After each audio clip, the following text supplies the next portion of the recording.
What really happened to Cassie in the Scream Murder Docuseries? A full factual breakdown, asterisk. A small Idaho town. A 16-year-old girl house-sitting for family.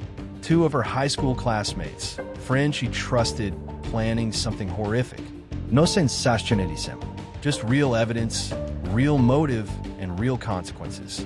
Cassie Jo Stoddart's murder shocked America. The Scream Murder. A true teen horror story on Hulu revisits this 2006 killing with archival footage, police evidence, and rare interviews, including statement from the now incarcerated killers themselves. This is the full verified story. Who was Cassie Jo Stoddart? Cassie Jo Stoddart was a 16-year-old high school junior from Pocatello, Idaho. She was described by classmates and family as a good student and an ordinary teenager with friends, school activities, and future plans. On September 22, 2006, Cassie was house-sitting for her aunt and uncle, caring for pets, and watching over the family home while they were away. That evening, she invited her boyfriend, Matt Beckham, over for company. The two were there when Brian Draper and Tori Adamczyk, both 16 and classmates at Pocatello High School, dropped by under the guise of hanging out. Cassie and Matt watched a movie together with them. They appeared to be friends. No one suspected what was about to unfold. Cassie and her boyfriend spent the evening together at the house. At some point, Brian and Tori said they were going to the movies. Instead of leaving for a film, they quietly returned later, clandestinely entering through an unlocked door they had prepared earlier. They cut the power to the house at the circuit breaker, a move meant to create confusion and lure Cassie downstairs. When that didn't work, they switched the lights back on. Once Matt Beckham left the house later that night, Cassie was left alone. That's when Draper and Adamczyk attacked. Both boys were wearing dark clothing and white masks. Masks eerily reminiscent of the ghost-faced killer from the Scream horror movies. Cassie was stabbed approximately 29 to 30 times with knives later linked to the killers. The scene was brutal, and Cassie's body was found 2 days later when her relatives returned home and discovered the crime. From the start, investigators were baffled. This did not resemble a typical juvenile crime. Police uncovered videotapes the boys had made in the weeks and days before the killing.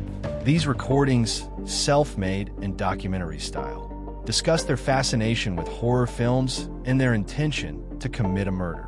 The killers cited inspiration from the slasher film Scream and from other real-world shooters, such as the Columbine shooters Eric Harris and Dylan Klebold. These videos were crucial evidence. They showed Draper and Adamczyk discussing hurting someone, planning a violent act, and expressing a desire for excitement and notoriety. That evidence reframed the investigation from random violence to a planned, intentional murder. Police found a videotape buried in Black Rock Canyon that included chilling material about the crime, including the perpetrator's own admissions they had just killed Cassie. Once Cassie's body was discovered, officers identified key leads quickly. Fingerprint evidence was crucial. Beckham's prints on the fuse box initially drew attention, but were later ruled out after polygraph and solid alibi tests. Next, detectives focused on two classmates who were among the last people to see Cassie and Matt alive, Draper and Adamczyk. Investigators located buried evidence, including knives and the aforementioned videotape, which directly implicated both young men. Importantly, Draper's DNA was found on the victim, evidence that supported his physical involvement in the attack.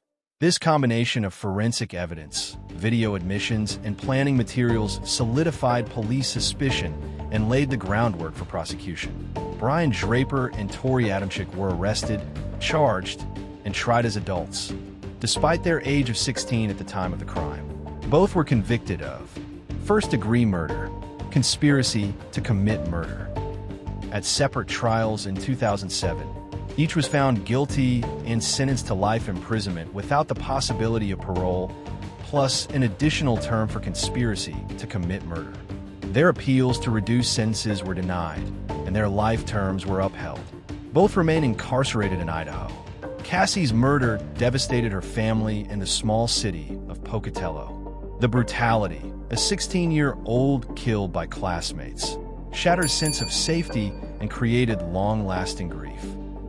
Over the years, Cassie's relatives have struggled with the aftermath, including pursuing civil litigation and seeking accountability beyond the criminal case. Community reflection on the case has been bitter and complex. Police, parents, and classmates have all grappled with understanding how two teenagers could meticulously plan and execute such violence. The Hulu Docuseries explores the Scream Murder. A true teen horror story is a three-part documentary series that premiered on February 11th, 2026 on Hulu and Hulu on Disney+. The series revisits the case through archival police footage, interviews with investigators, rare prison interviews with Draper and Adamczyk, recollections from the community, and, in some episodes, family members.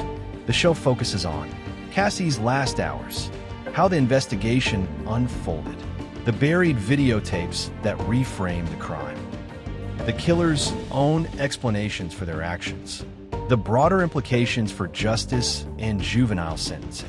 The docuseries aims to explain not just what happened, but why it happened and how horror film fascination crossed into real-world tragedy. This case remains shocking for several reasons. The age of those involved, all were teenagers. Premeditation. These were not crimes of passion, but planned acts with documented intent. Cultural influence questions. Critics have debated how exposure to violent media intersects with real-world behavior. Justice and sentencing. The life sentences imposed on minors prompt reflection on juvenile law and rehabilitation. Cassie's murder continues to be studied in criminology and psychology as a deeply unsettling example of how young minds can rationalize violence. Cassie Joestarter was an ordinary teenager whose life was stolen in a brutal, calculated attack by peers. The investigation revealed dark, premeditated planning, including videotaped discussions and buried evidence. The killers were convicted, sentenced to life without parole, and remain imprisoned. The Scream Murder, a true teen horror story, revisits these facts, but it also pushes viewers to consider broader themes: the role of media, youth psychology, community impact, justice, and how society can prevent future tragedies.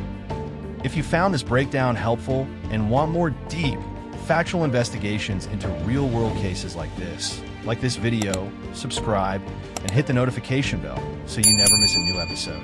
And if you have thoughts on this case, or questions about how such tragedies can be understood and prevented, drop a comment below. Your voice matters.